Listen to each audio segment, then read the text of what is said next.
bersandarlah pada Allah, jangan pada amal. Min alamatil i'timadi adal amal nuqsanur rijai inda wujudiz zalali.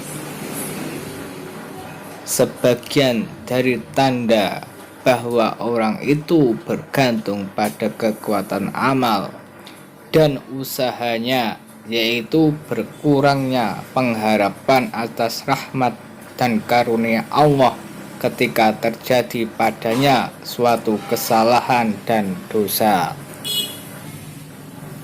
Orang yang melakukan amal ibadah itu pasti punya pengharapan kepada Allah, meminta kepada Allah supaya hasil pengharapannya. Akan tetapi jangan sampai orang beramal itu bergantung pada amalnya, karena hakikatnya yang menggerakkan amal ibadah itu Allah. Seperti terlanjur melakukan maksiat atau meninggalkan ibadah rutinnya, ia merasa putus asa dan berkurang pengharapannya kepada Allah, sehingga apabila berkurang pengharapan kepada rahmat Allah, maka amalnya pun akan berkurang dan akhirnya berhenti beramal. Seharusnya dalam beramal itu semua dikehendaki dan dijalankan oleh Allah, sedangkan diri kita hanya sebagai media berlakunya kodrat Allah. Kalimat la ilaha illallah, tidak ada Tuhan, berarti tidak ada tempat bersandar, berlindung, berharap kecuali Allah. Tidak ada yang menghidupkan dan mematikan, tidak ada yang memberi dan menolak, melainkan Allah. Pada dasarnya syariat menyuruh kita berusaha dan beramal, sedang hakikat syariat melarang kita menyandarkan diri pada amal dan usaha itu supaya tetap bersandar pada karunia dan rahmat Allah Subhanahu wa ta'ala. Apabila kita dilarang menyekutukan Allah dengan berhala, batu, kayu, pohon, kuburan, binatang, dan manusia, maka janganlah menyekutukan Allah dengan kekuatan kita sendiri, seakan-akan merasa sudah cukup kuat, dapat berdiri sendiri tanpa pertolongan Allah, tanpa rahmat, taufik, hidayah, dan karunia Allah Subhanahu wa ta'ala. Tajrid dan kasab.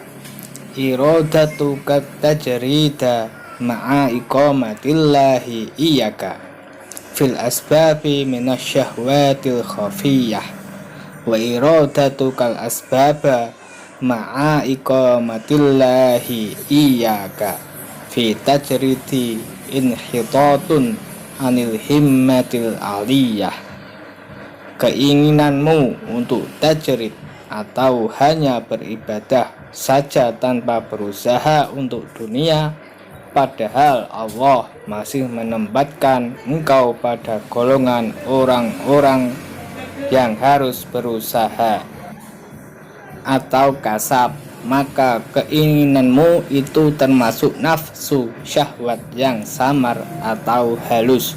Sebaliknya, keinginanmu untuk berusaha atau kasab, padahal Allah telah menempatkan dirimu pada golongan orang yang harus beribadat tanpa kasab atau berusaha, maka keinginan yang demikian berarti menurut dari semangat yang tinggi. Sebagai seseorang yang beriman, haruslah berusaha menyempurnakan imannya dengan berpikir tentang ayat-ayat Allah dan beribadah, dan harus tahu bahwa tujuan hidup itu hanya untuk beribadah atau menghamba kepada Allah sesuai tuntunan Al-Quran. Tetapi setelah ada semangat dalam ibadah, kadang ada yang berpendapat bahwa salah satu yang merepoti atau mengganggu dalam ibadah yaitu bekerja atau kasab, lalu berkeinginan lepas dari kasab atau usaha dan hanya ingin melulu beribadah. Keinginan yang seperti ini termasuk keinginan nafsu yang tersembunyi atau samar, sebab kewajiban seorang hamba menyerah kepada apa yang dipilihkan oleh majikannya.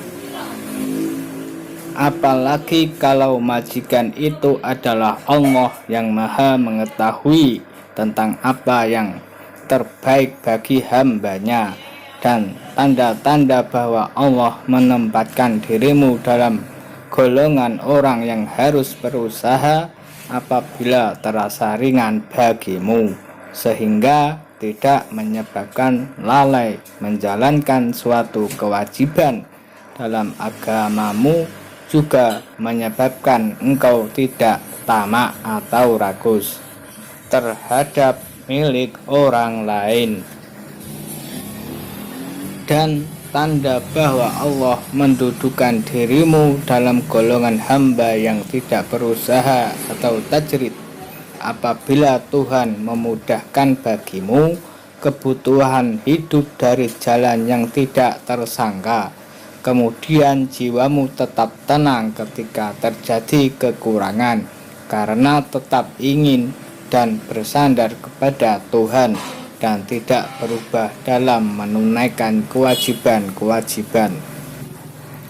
Syekh Ibnu Athaillah berkata, aku datang kepada guruku Syekh Abu Abbas Al-Mursi. Aku merasa bahwa untuk sampai kepada Allah dan masuk dalam barisan para wali dengan sibuk pada ilmu lahiriah dengan bergaul dengan sesama manusia agak jauh dan tidak mungkin. Tiba-tiba sebelum aku sempat bertanya, guru bercerita, ada seorang ahli di bidang ilmu lahiriah. Ketika ia dapat merasakan sedikit dalam perjalanan ini, ia datang kepadaku sambil berkata, aku akan meninggalkan kebiasaanku untuk mengikuti perjalananmu. Aku menjawab, bukan itu yang kamu harus lakukan, tetapi tetaplah dalam kedudukanmu, sedang apa yang akan diberi Allah kepadamu pasti sampai kepadamu.